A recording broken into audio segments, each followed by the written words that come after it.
preste muita atenção. Com o desânimo, a gente não brinca não.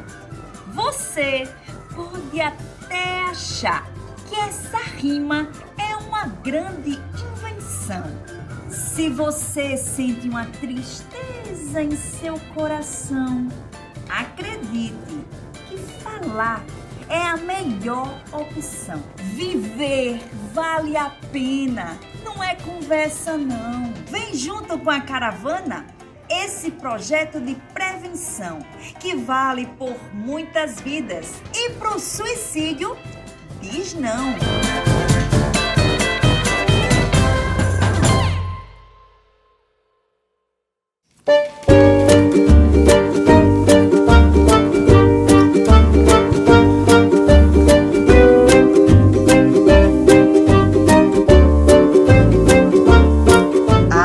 Maria, eu tô tão coisada hoje.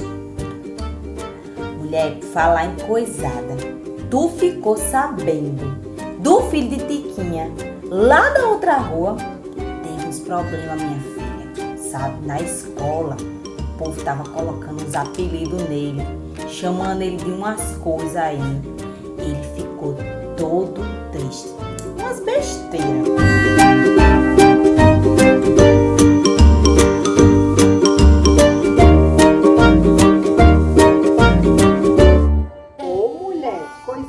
Por quê? Um negócio desse, no meu tempo não existia isso não. Esse alarme todinho por causa disso.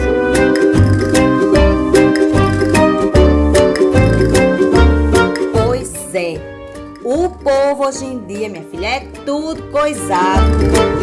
Mas também parece que o negócio foi sério, viu, Zefinha? Porque o menino não conseguia falar nem com o pai e nem com a mãe, mulher.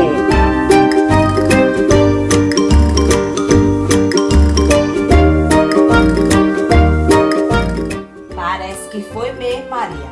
Ele se isolou. A gente pode achar que é até brincadeira, né? Mas temos que ver pra quem aquilo tá sendo engraçado, né? Pra quem tá tendo graça.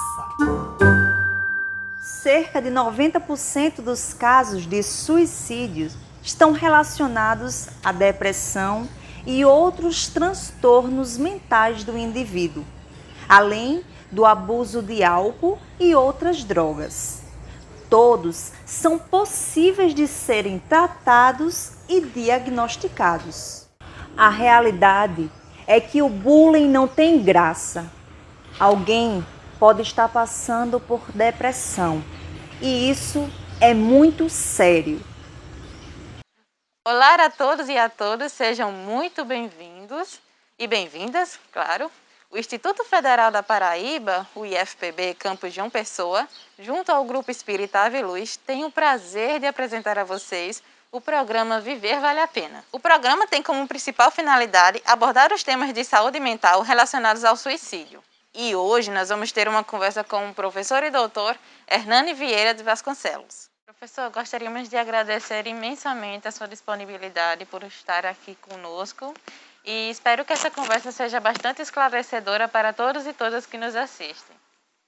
Obrigado também, é um prazer imenso estar com vocês aqui nessa conversa, que eu acho que é uma conversa bastante agradável e bastante formativa, né? Tomara que a gente consiga obter uma boa conversa, né?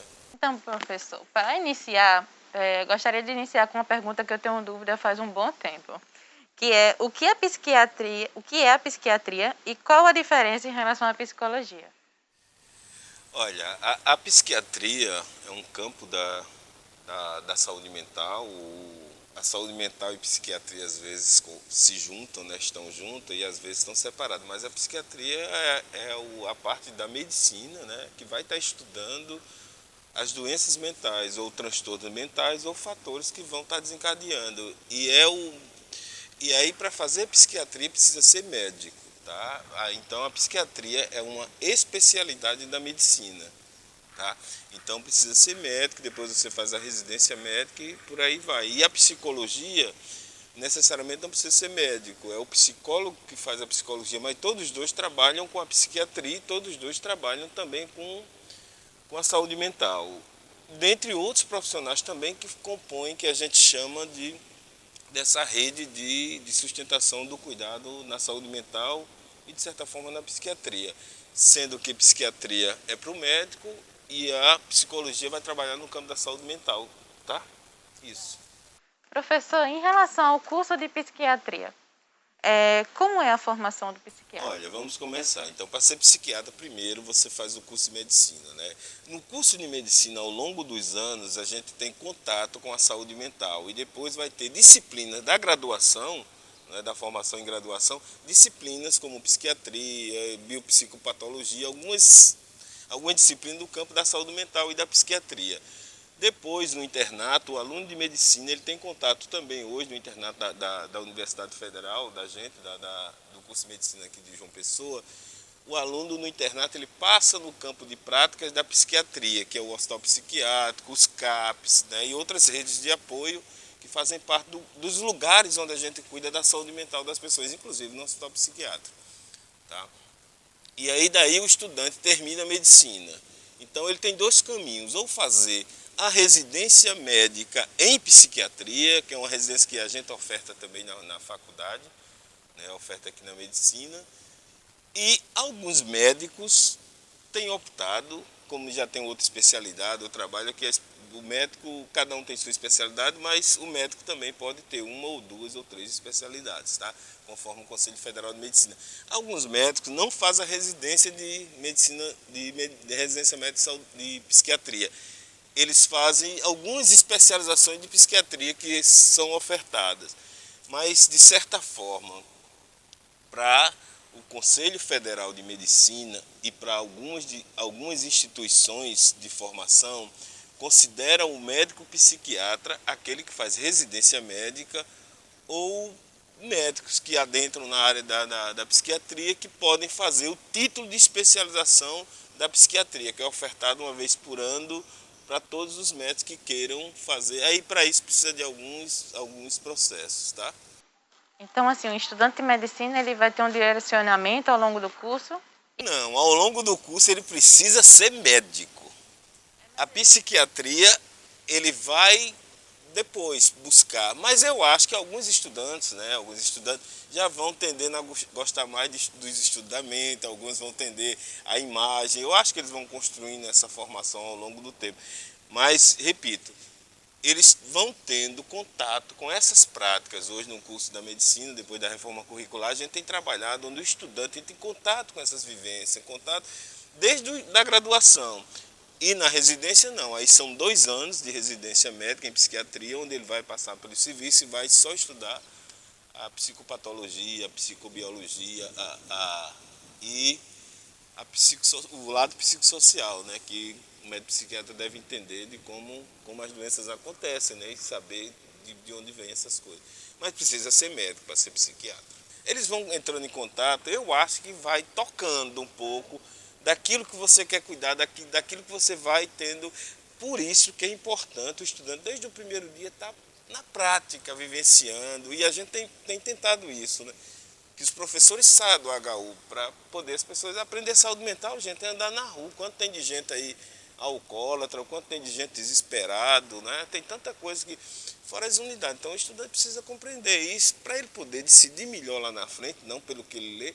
Precisa conhecer as pessoas, cara, porque, olha, médico quando não gosta de pessoa, e a gente descobre, a gente diz, faça imagem, faça radiologia, né, porque não, de certa forma, né, enfim. Eu gostei muito de aprender sobre isso, é justamente essa visão que eu também tenho, que eu compartilho também. Professor, em relação aos casos da psiquiatria, quando é que se deve reconhecer a necessidade de consultar um psiquiatra? As questões, você tem questões de ordem emocional, tem questões de ordem psicossocial, que é da psicologia, você tem questões de transtorno, tá? O psiquiatra vai cuidar dos transtornos mentais, tá? Então, transtornos mentais. Tem um sofrimento psíquico, né? O sofrimento, você tem um sofrimento emocional, depois você pode ter um sofrimento psíquico e pode desencadear uma doença.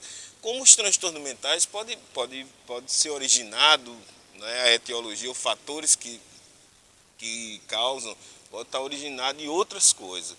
Mas, enfim, é percebido. Às vezes um jovem de 17, 18 anos começa a não querer sair de casa, se isolar, o discurso dele começa a não ser coerente com a realidade, ele começa a apresentar comportamentos agressivos ou comportamentos de isolação, de isolamento, e aí quando isso acontece, geralmente a mãe ou o pai nunca leva assim para o psiquiatra ou para o médico que cuida da saúde mental, porque tem um certo estigma da doença mental, né?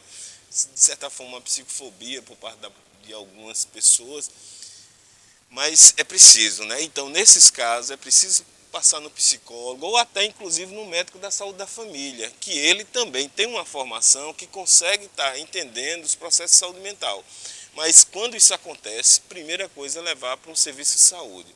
A porta de entrada pode ser a atenção básica, porque tem médicos de família que têm essa formação. E você tem também nas unidades básicas psicólogo, alguns outros profissionais que podem estar também ajudando, né, para entender o processo.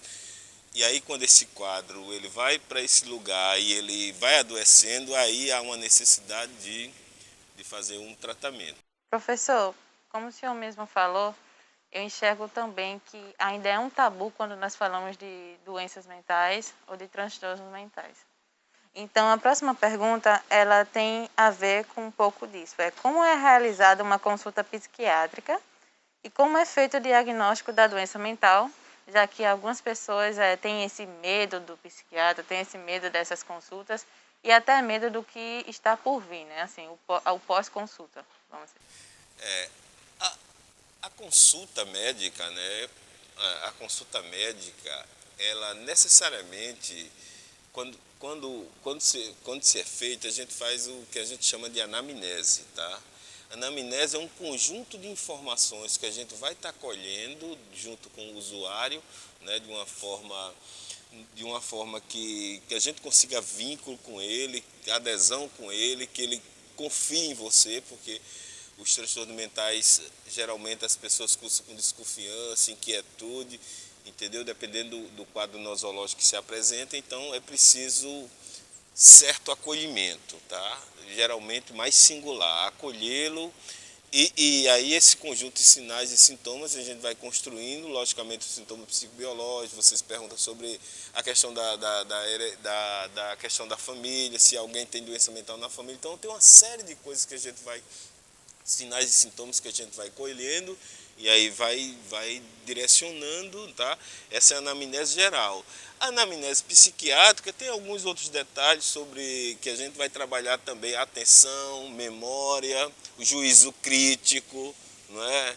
Juízo crítico, se a pessoa sabe que realidade é essa que ela está vivendo. Então tem um conjunto de sinais e sintomas, o discurso, se o discurso é delirante ou não, tem um conjunto de coisas que a gente vai perguntando e daí a gente vai para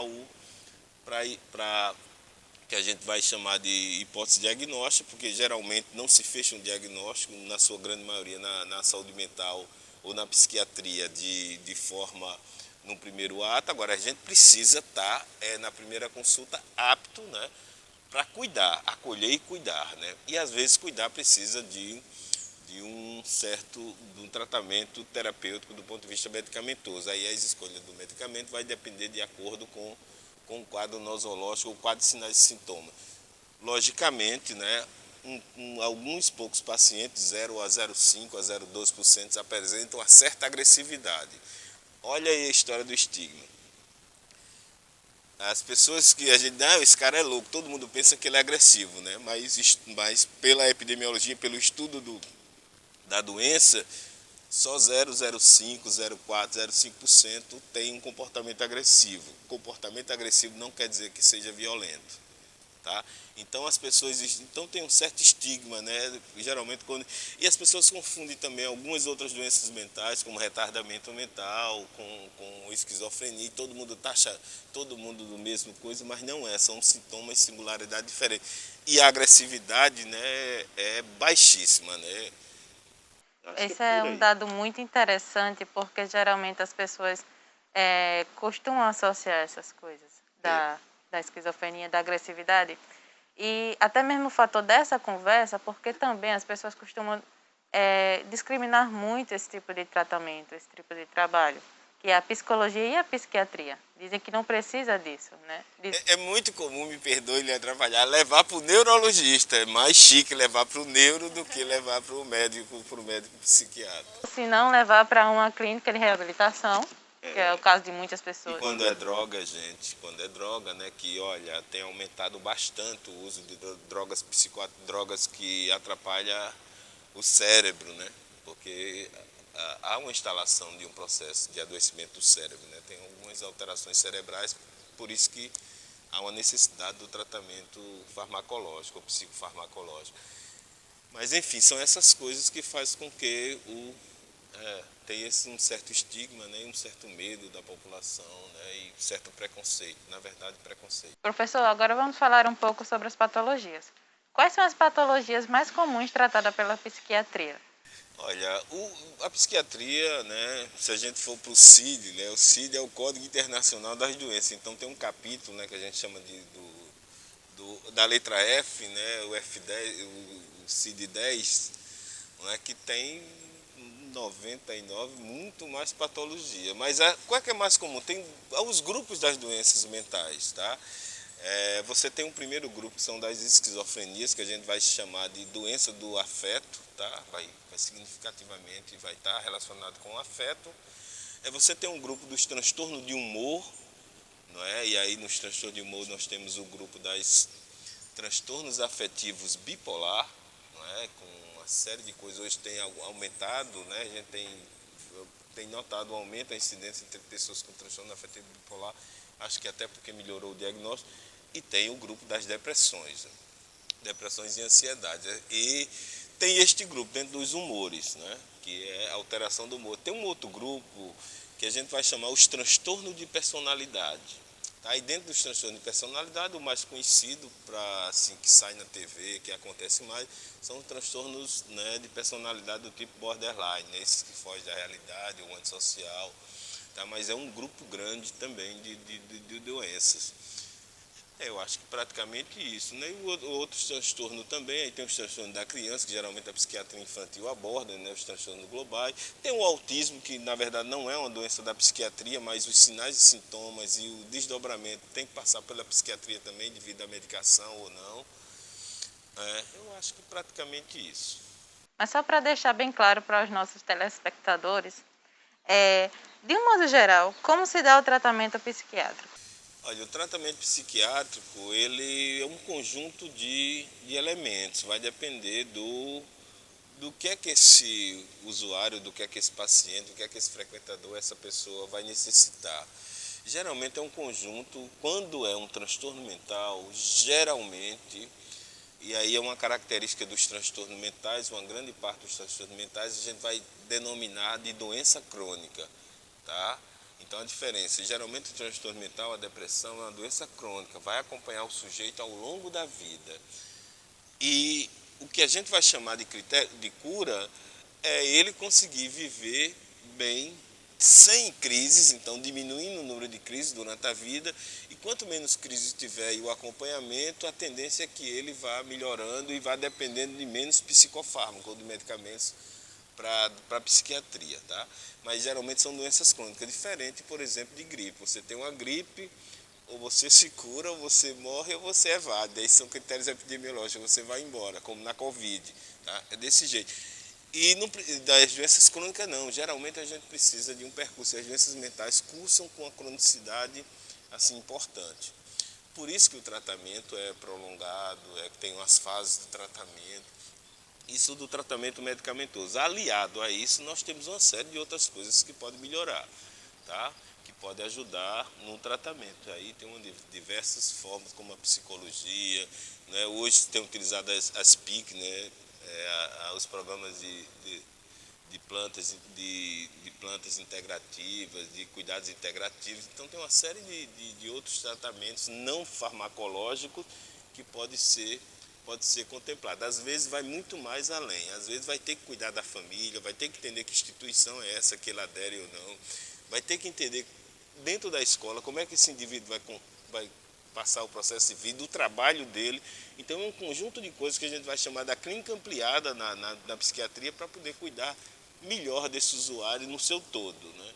para que ele tenha autonomia, liberdade e consiga viver integrado dentro do que ele percebe de sociedade, integrado conosco.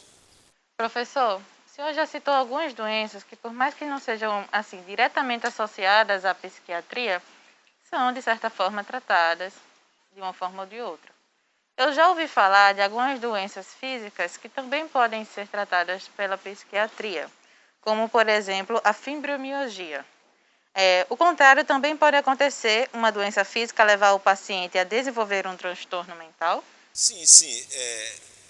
E dentre esses fatores que causam transtorno ou sofrimento psíquico, você tem fatores que a gente vai chamar de psicossomático, que do desequilíbrio psíquico vai lá para o corpo. Geralmente são as neuroses, né? Esqueci de falar no grupo das doenças das neuroses. Né? As neuroses, né, geralmente costumam com transtorno de ansiedade, transtorno de pânico, transtorno de estresse pós-traumático. Então, tem as doenças de psicossomática, né, que você tem alguma alteração, você tem um medo forte, ou um ladrão chega, te assalta, pega teu celular. Você tem aquele que a gente vai chamar aquele gatilho. Tá? E como esse gatilho vai funcionar, como é que você vai reagir a isso, a gente espera, né? Geralmente, por exemplo, quem é assaltado, a gente sabe que na primeira semana, às vezes as pessoas, não, eu reagi, eu não tive medo, aí depois vai caindo um pouco, que, por exemplo, se for com arma, né? Será que ele se atirar? Então, por exemplo, tem alguns fatores assim desse cotidiano sociocultural, o trabalho, às vezes as pessoas perdem o trabalho e pode disparar um quadro, né? Pode disparar um quadro de que a gente vai chamar um quadro das neuroses, né? Um quadro mínimo das neuroses, que isso a gente vai chamar de doença psicossomática, da mente para o corpo. E tem doenças que é do corpo para a mente, tá? Uma dessas é a fibromialgia. A fibromialgia é uma doença que ataca as articulações com dores intermitentes e que tem também associado a depressão, tá? Então, os quadros de episódio leve de depressão aparecem como sintoma. Então, tá aí entendendo? Doença do corpo que tem expressão na mente.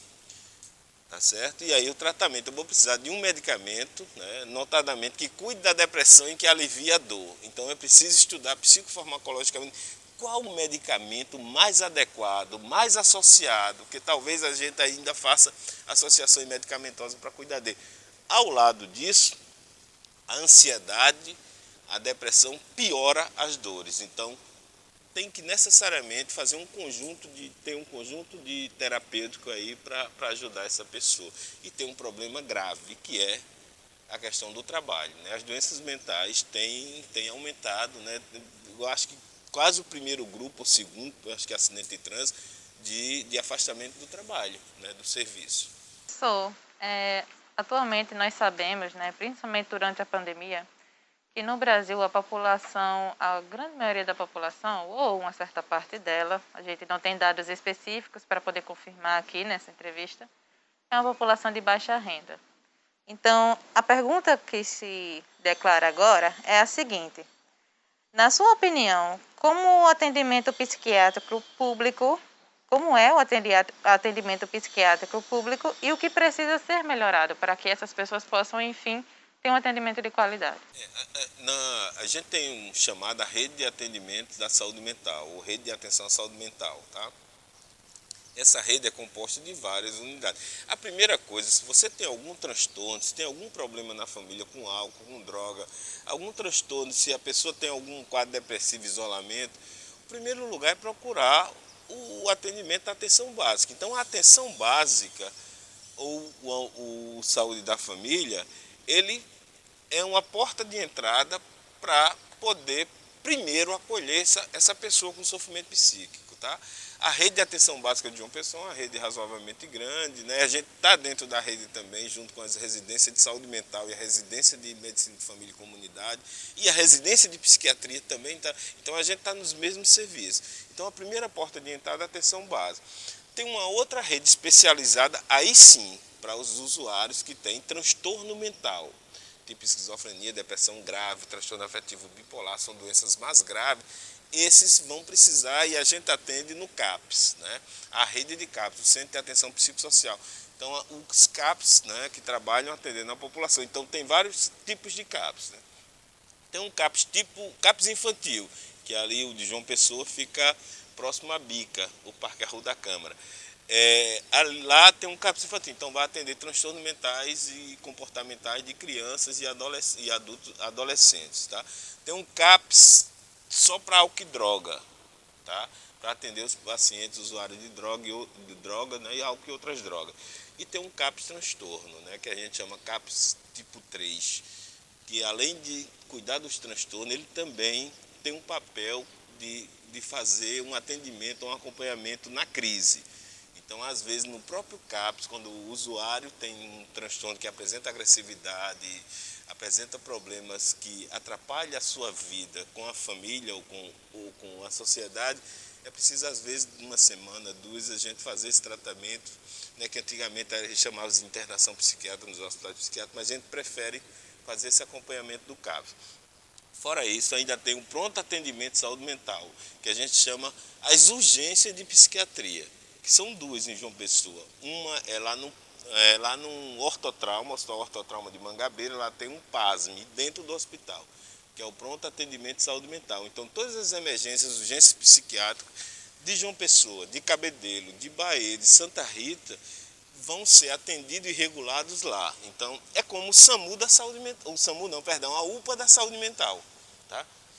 E aí, além disso, tem os hospitais psiquiátricos que fazem os internamentos, tem a residência terapêutica, tem outros lugares que acolhem e que cuidam da saúde mental. Mas eu acho que para o atendimento, eu acho que é essa rede.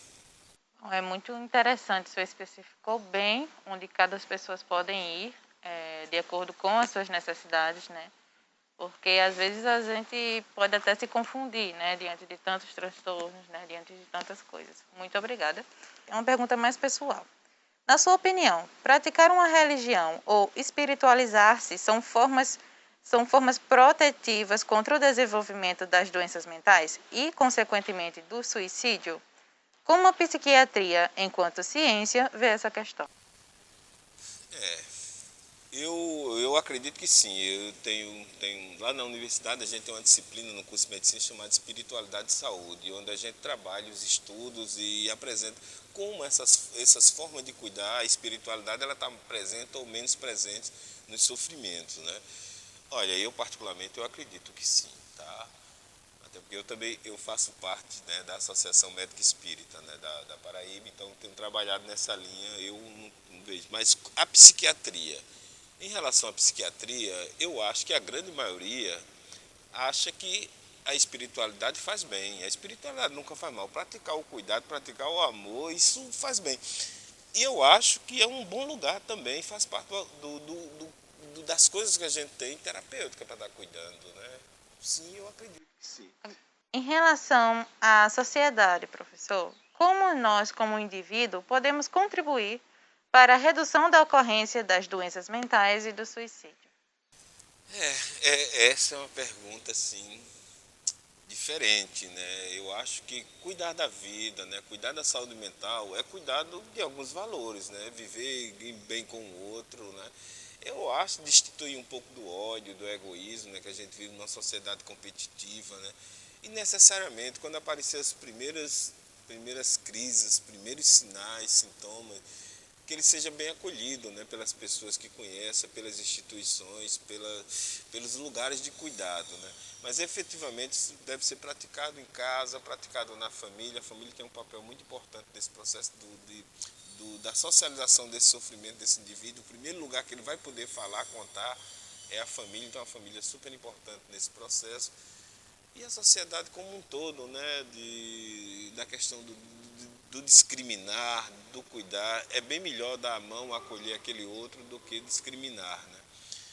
E aí nos transtornos mentais isso é muito importante, né? E muito importante para cuidar da vida das pessoas. Além do que, gente, fatores psicossociais, psicoculturais, socioculturais, a questão do trabalho, de renda, de viver na sociedade, né? Isso tudo faz parte do que poderá levar a adoecer ou não. Vai depender desse conjunto de fatores. Eu acho que quanto mais a gente cuidar um do outro, respeitar um outro, né, o direito do outro, eu acho que o caminho, eu acho que por aí. E uma série de outras medidas, né, que a gente vai aprendendo a cuidar, porque geralmente sempre tem coisas novas para a gente estar aprendendo. É isso. Bem, professor, nós lemos em alguns livros, por exemplo, do autor André Trigueiro, que cerca de 90% das pessoas que cometeram suicídio tinham algum transtorno mental ou fazia uso abusivo de álcool e outras drogas. Como a psiquiatria pode ajudar a mudar essa realidade tão triste na humanidade? A maioria das tentativas, né, e a maioria dos suicídios, eles têm um componente psiquiátrico, né, componente do transtorno mental. Eu vou mais além do transtorno mental, do sofrimento psíquico, de alguns transtornos emocionais, algumas crises da adolescência. Então, tem uma série de outros fatores também que determinam o suicídio. Mas as doenças mentais são presentes, né? E aí você tem alguns exemplos, a depressão, por exemplo, a depressão maior, que tem uma tentativa de suicídio maior. E aí, quando no tratamento a gente vai colocar a risco, essa pessoa precisa ser atendida numa certa urgência, precisa ser acompanhado 48 horas depois, tentar a família ou a instituição que vai cuidar, fazer toda essa sustentação da vida desse indivíduo, né? Por isso que a gente vai chamar de alguns projetos terapêuticos singulares para aquele indivíduo, para evitar que ele tente novamente. Mas aí você tem doenças da saúde da psiquiatria que claramente depressão, transtorno desafetivo bipolar, não é? As esquizofrenia, né? Dependendo do que o usuário está ouvindo de voz, e o álcool, né? Álcool e outras drogas, né?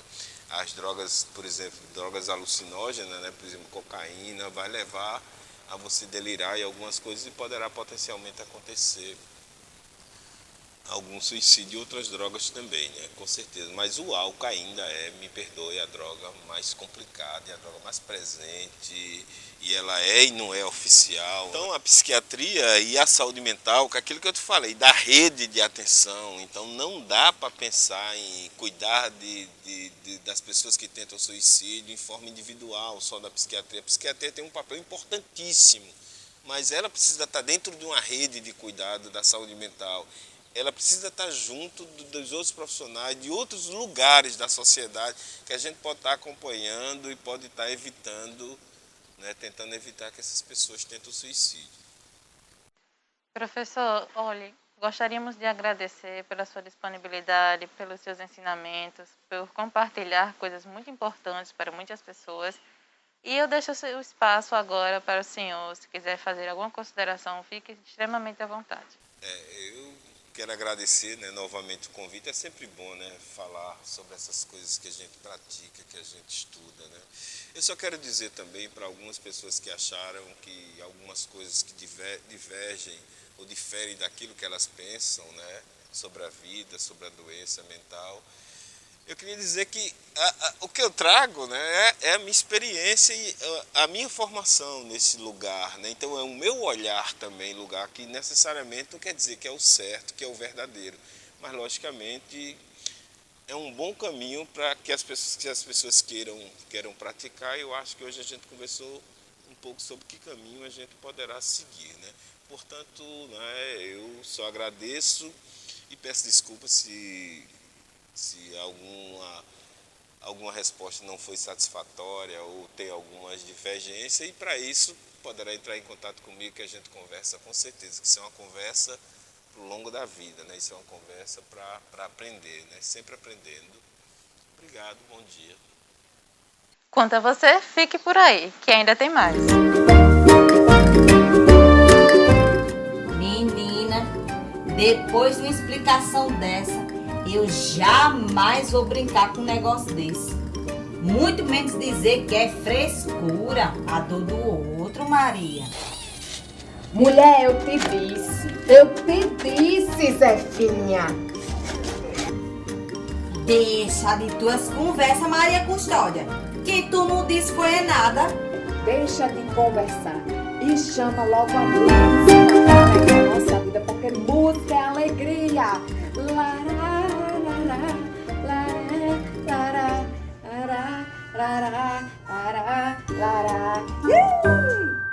Eu sou maior do que era antes, estou melhor do que era ontem.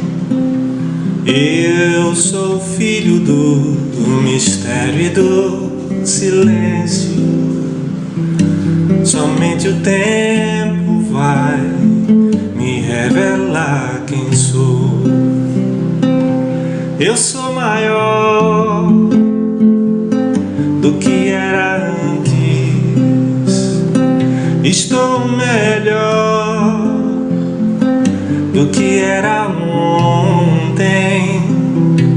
Eu sou filho do mistério e do silêncio. Somente o tempo vai me revelar quem sou. As cores mudam, as mudas crescem quando se desnudam, quando não se esquecem daquelas dores que deixamos para trás, sem saber que aquele choro valia ouro. Estamos existindo entre mistérios e silêncios, evoluindo a cada lua, a cada sol. Se era certo ou se errei, se sou súdito, se sou rei, somente atento à voz do tempo saberei. Eu sou maior do que era antes. Estou melhor do que era ontem. Eu sou filho do mistério e do silêncio. Somente o tempo vai me revelar quem sou. Somente o tempo vai me revelar quem sou. Somente o tempo vai me revelar quem sou.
Se alguém lhe procura com pensamento de suicídio, ouça com atenção e cordialidade e ofereça apoio emocional. Demonstre respeito, compaixão e ajuda. Recomende que ele procure ajuda médica, psicológica e também um amparo religioso. Isso aí, Alex. E tem outras coisas que a gente não deve fazer, como ignorar o problema quando a pessoa nos procura, ficar em pânico, em desespero. Não devemos fazer falsas promessas de que tudo vai ficar bem e sem ajudar essa pessoa. Não devemos de modo algum desafiar a pessoa a cometer o suicídio. Não devemos também comparar essa pessoa com outra pessoa. Por exemplo, dizendo que a outra pessoa está com um problema mais grave e não quer se matar. O que essa pessoa precisa, na verdade, é de atenção e nosso apoio. Faça a sua parte. Abraço. Mulher, a partir de hoje, eu sou uma pessoa mudada. Falo mais de ninguém. Que conversa, Zefinha.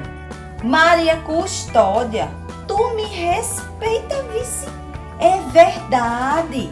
Olhe, como eu sou uma pessoa mudada, eu vou espalhar nos 4 cantos dessa rua e dessa avenida. se alguém estiver passando por algum problema do emocional, tu sabe como é que chama? É, mulher, esse negócio aí mesmo. Se alguém quiser encontrar uma ajuda, um tratamento, eu sei disso, sabe, mulher? Porque tu sabe, depois que eu vi que não era, mulher, frescura lá o do menino, né? O que o menino tava passando, eu procurei me informar. Foi, Maria, porque eu sou uma pessoa informada. Aí me diz como é que faz pra eu anotar aqui, pra eu saber. Pois, deixa eu te dizer, deixa eu te mostrar, viu? Eu anotei aqui, anotado, olha só. O 188, Maria, é o CVV, Centro de Valorização da Vida. Anota aí, mulher, vai. O 192 é o SAMU. Isso. O 193 é os bombeiros. E tu acredita, Maria, que tem também o CAPS, que é assim, Centro de Atenção Psicossocial. Mulher, psicossocial, que é um tratamento público e gratuito de transtornos mentais graves e persistentes.